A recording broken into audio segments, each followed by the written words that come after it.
scholars. My name is Miss Jalevka, and I am your English 4 teacher for FISD Plus in this school year.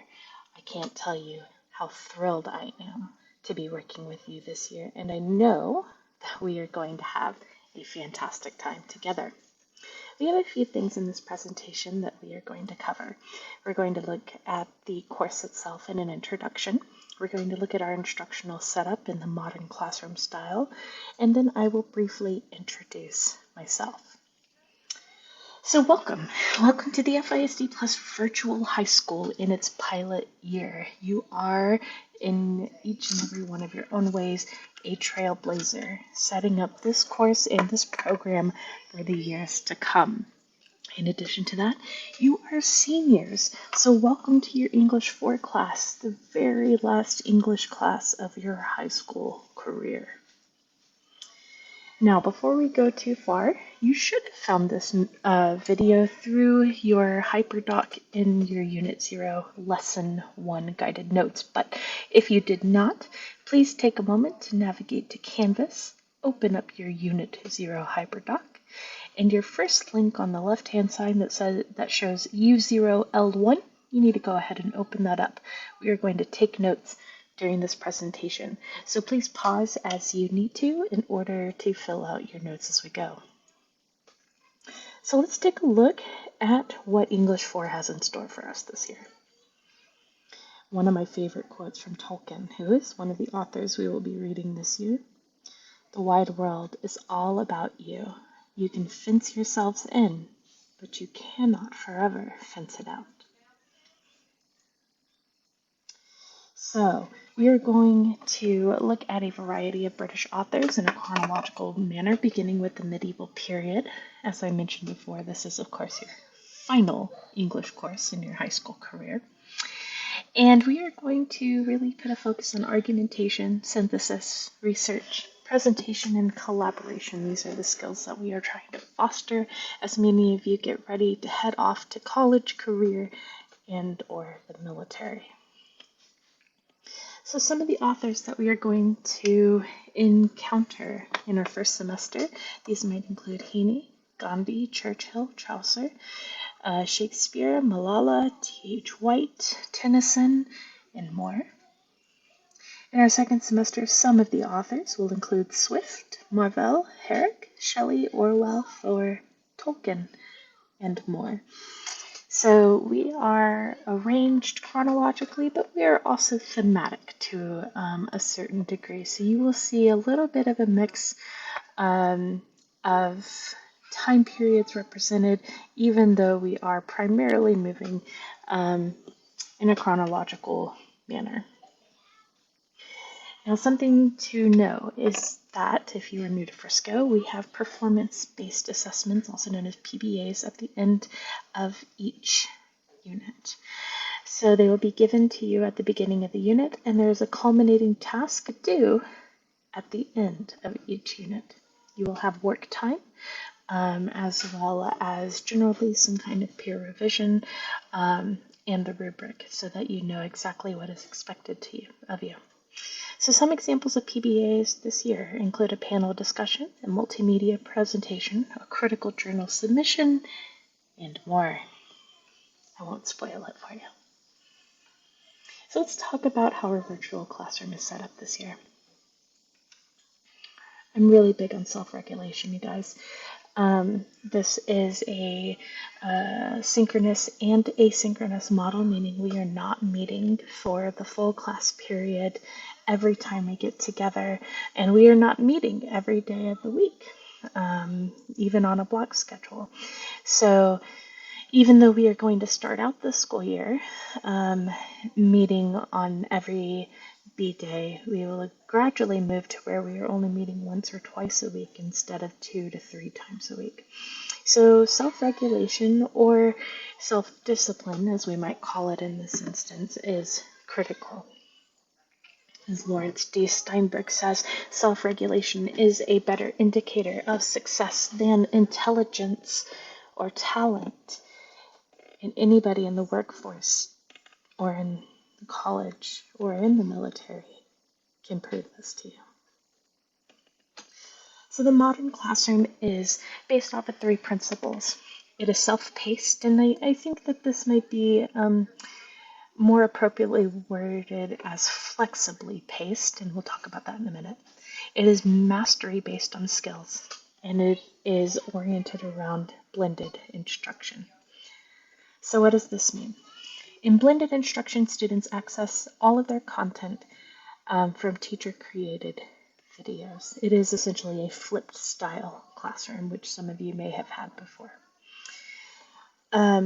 Being self-paced means that students can take the time that they need and set their own schedule for completing coursework within a general time frame. So each unit will have a hard deadline, and occasionally there will be a hard deadline set within that unit. For example, if we are working on a PBA for 2 weeks, you might have a check-in point that is required for that PBA, or you might be required to finish a certain reading in order for us to participate in a Socratic seminar together.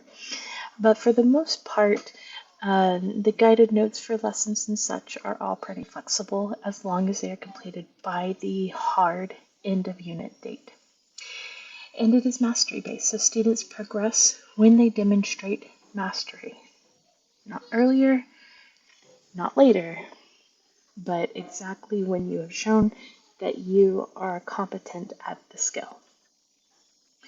To help facilitate your self-regulation, I've created this daily focus sheet for you to use across your classes or in just my class to help you stay on top of your coursework.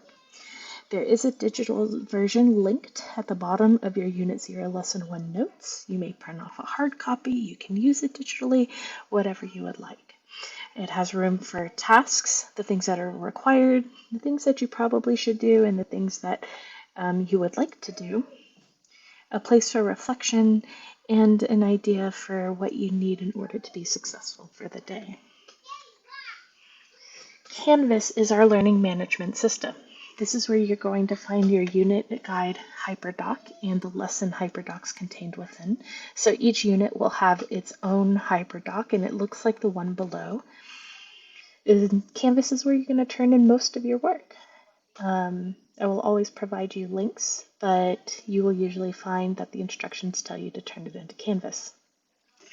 Ignore the public pacing tracker. We can talk about that later. And scheduling a time to see me and setting up a small group. There is an appointment function in Canvas, and I will show you in a separate video of how to do that. So what is our lesson flow? The lesson consists of 4 aspects. There are must-do assignments, and you are required to complete all must-do assignments. This is going to help you obtain basic level understanding of the skill. Should-do assignments are for additional learning and will help you practice that skill, and aspire to do will take you to true mastery if you complete those assignments.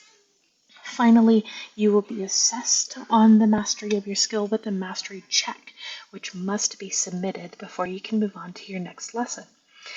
If you do not pass your mastery check and you need to revise, you will need to go back, complete any should-do assignments that you have not completed, and then have an individual conference with me before we give you a second mastery check to help see if your comprehension of that skill has improved. So you have 2 types of due dates, like I mentioned before. You have target due dates, and you will find these at the top of each lesson within the unit. They will help you stay on pace and not fall behind. The hard due dates, you'll notice, like in my bottom of the unit guide here, where it says everything is due no later than August 21st, these are required due dates. They are hard deadlines, and they must be adhered to. Now, typically, I will include the time as 11:59 Central Time. If I do not, that is the general assumption unless I state otherwise. Guided notes are contained within each lesson hyperdoc. They are considered a must-do. They are non-negotiable, in other words, and they are submitted on Canvas at the end of each lesson. Mastery checks are independent unless otherwise indicated. You complete the mastery check after finishing all assignments that are must-dos for the lesson. If you don't do so well on your mastery check, we're going to review that skill together, going to work on the should do and perhaps an aspire to do assignment, and any further remediation that you may need in order to help improve your comprehension, and then you will complete a new mastery check.